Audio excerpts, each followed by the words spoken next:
The Gene Burns program will be with you as we are most nights Monday through Friday until 11 o'clock. From our special guest in these mole remote broadcasts is astrologer Jack Gillen, who has a remarkable background in predicting the future by the stars, and we're going to talk with Jack a little bit about that before we get to our first participant. Last night on the program, we took a combination of telephone calls and participants here at the mall, and we have decided prior to this evening's program to take only participants here at the mall tonight. Some people waited last night up to 3 hours and were not able to join us, and since it is a special broadcast, why we think we will deal only with people who are at the mall, and tonight we will not take any telephone calls. So if you want to talk to Jack about your future, come on down to Colonial Plaza Shopping Center on East 50 in Bumby with your birth date and time at the ready, and he will talk with you.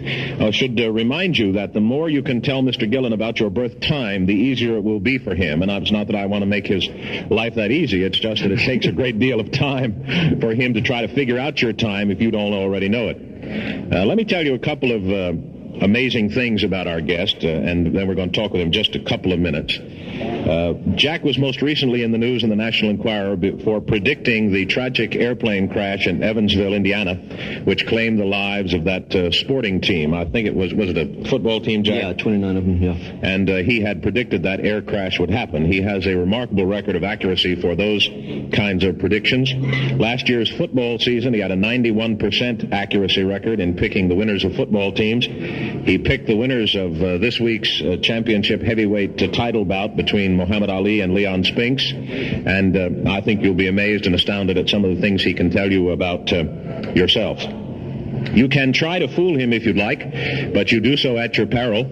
I remember a lady who called him one night on the program and who gave him a birth date and time, and he puzzled over his charts here and worked a little while, and then asked her if she'd repeat the birth date and time because it didn't seem to be accurate. And he tried again, and again he asked her the third time to please repeat the birth date and time, and he said to her, "Are you absolutely certain that the birth date and time you have given me is your birth date and time?" And she said, "Yes, I am."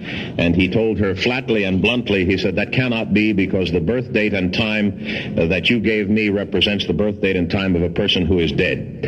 And the lady acknowledged that, in fact, it was the birth date and time of a deceased relative that she had given him just to attempt to confuse him. We talked to a lady last night. Jack last appeared on the program late 1977, and at that time he predicted that a caller who had talked with him would not live, had a disease which she did not know about and denied, and the lady told us last night that they buried her last week. Also last night on the program, a lady who was a participant talked to Mr. Gillen, and I was just told before I came up on the stage that among the things Jack told her was that she had a serious eye problem and had been suffering reduced vision for the last couple of months, and she felt that her vision had been going downwards, but she didn't really believe that it was all that difficult. I was told this evening that that lady from last night's program went to see her eye physician today, and indeed has been notified that she has a very serious eye affliction. So this is, depending on your level of belief and depending on your level of acceptance, a rather amazing experience.